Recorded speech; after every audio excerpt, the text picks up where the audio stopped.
Hi, you guys. So for those of you who don't know me, my name is Alma. I am not used to this online setting at all, probably just as much as you guys. So it's very nice to meet you. You may have seen me before because I am actually a student brand ambassador this semester for the University of Wyoming. So if you guys aren't familiar with me, feel free to reach out and say hi. I'm a pretty friendly person.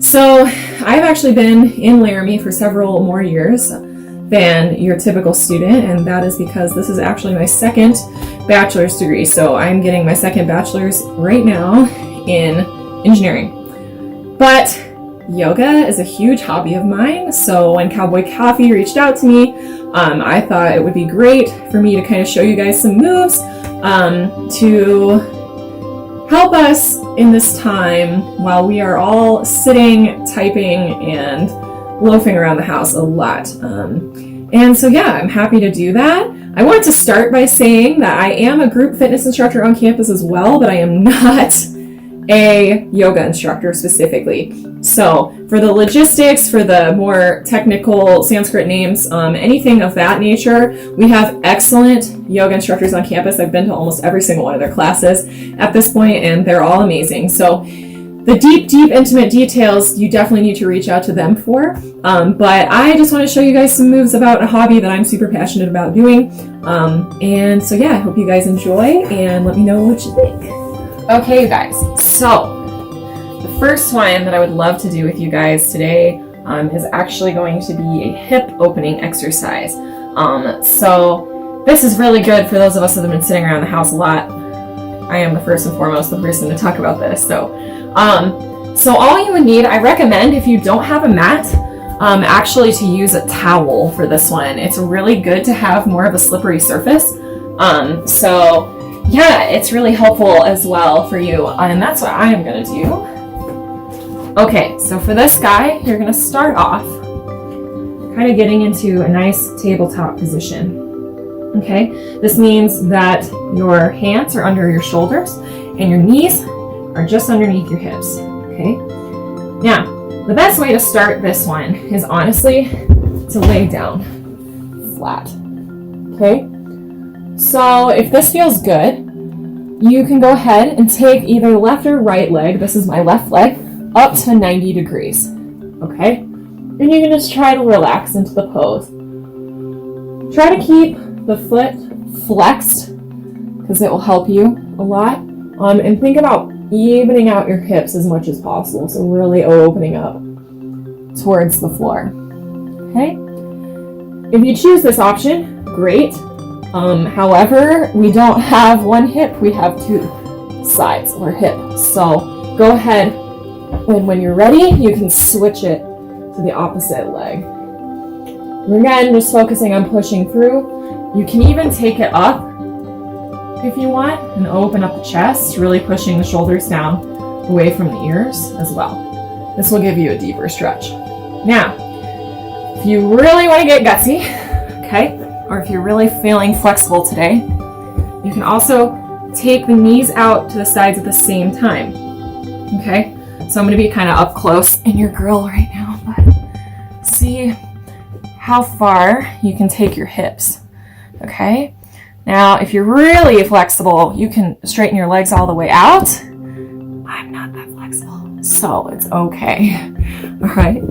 And you just take it down to your arms and really think about pushing evenly through your hips, through the floor. Now, this is definitely a stretch that you are going to feel. So if it's not painful for you, you're doing it wrong, okay? You are going to feel this stretch pretty heavily.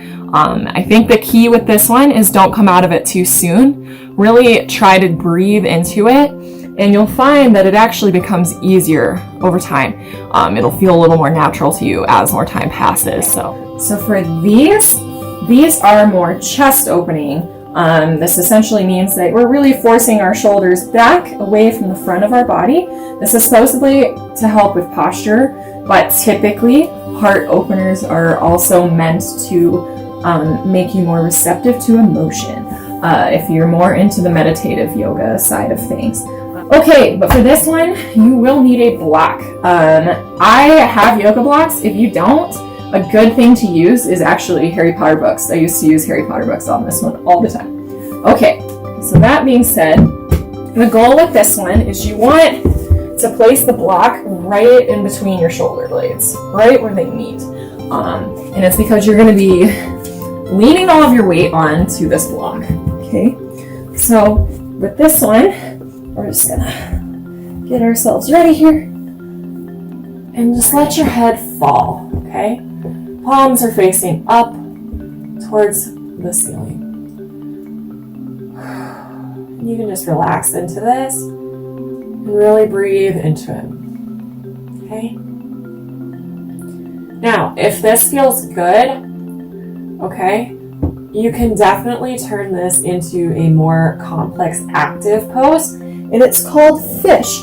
Now, keep in mind, you should only do what you can, okay? This is going to be a much deeper one, and it's going to be a bit more of a back bend. So if you're not used to this or you're new to this, stick with the first one, 100%, okay? But if you want to try it, I like to start with my knees bent, okay? Hands are by the hips, okay? Bringing the elbows down, push the chest up, and let that head meet the floor, okay? Another option is you can put your hands underneath your butt, okay? That'll really force the opening of the chest. Okay? The very crown of your head should be on the floor. Okay? This is really going to open up both your back and your chest. Okay? Now the key with coming out of this one, if you choose to try it, is push through your hands first and then lay it down. Okay, and this is the last one I have for you guys. So this one requires the most space. As you guys can see, I'm literally in my kitchen. I don't have a very big apartment, and I can still do this one. So just give yourself plenty of space, okay? This one is called Plow. There are several variations that I'm also going to show you guys to try, but this one is great for your back and for your posture. And it just feels dang good, in my personal opinion. It's very stress relieving.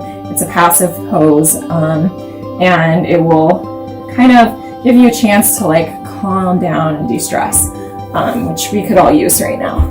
Okay, so Plow. All right. Now, some may find this challenging, but you're going to try and shift your weight into your shoulders. Okay, that is the key here. But you're still engaging your hands. Your hands are going to be very helpful to you during this pose. Okay.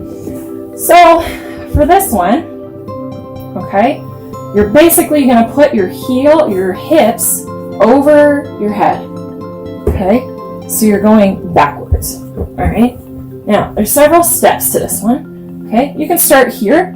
If this feels good, just leave it here, keeping those feet nice and flexed. I know you guys can't see flexed, but that's what I mean by flexed, okay? And if that feels good, great. Then you can try, okay, I have a little bit of strength, so I'm going to bring my weight into my shoulders, okay? Now, key with this one, don't look away while you do it, okay? Like I just did. Don't do that. Now, if you're really feeling it, you can then try to bring those toes down to the floor. And you're going to push through those heels, okay? So you should feel it like a more sort of massage along your neck, but your weight should not be there. Your weight should be mostly in your shoulders. Okay? And push, drive through the heels. That's where you're going to get the deepest stretch. Okay? And yoga's all about breathing, so don't forget that. Now, if this feels good to you, okay, go ahead and release those hands. And you can try and reach for your toes. Okay? That's another option. So now your weight really is in your shoulders. You better be feeling this. Okay? And try to engage the core a little bit. Like you can feel your body out here. See how it feels. Now, my personal favorite variation of this is you're going to bring your knees down by your ears, okay? And you're keeping that hold of your toes, okay? This is really going to force you into a ball. Your weight is still in your shoulders, okay? And don't forget to breathe. It's very important, okay? So those are all the variations of your base, which is still plow, okay? And the key here is when coming out, take it nice and slow, okay? You can bend the knees if you want. Just roll it out. Okay, you guys, that's all I have for you. Thank you so much for joining me today. It was a lot of fun to show you those poses, and these are poses that you can do pretty much anytime, like before you go to bed, when you wake up in the morning, just whenever you have time to do it. And I want to make a note on behalf of Campus Recreation that right now we are actually moving to an online setting. So we're starting to make virtual workouts for you guys that you can access whenever you want. All you need to have is the UW Campus Rec app. For those of you that have been in fitness classes before, most of you, if not all of you, should have this app already. But if not, it's free in the Play Store or the iTunes downloadable version. So yeah, and it's completely free to you. It doesn't cost anything, and it's really quite nice because you'll stay updated on any fitness future activities that we plan to do. I will actually be posting some abs workouts, but I know there's yoga workouts on there already if you're interested and you liked this intro to it. And yeah, other than that, thank you so much, you guys. Thanks for dealing with me in this new online forum and putting up with my new, I guess, way of communicating with you guys. So I hope you enjoyed it. Thanks so much, and I hope I hear from you guys.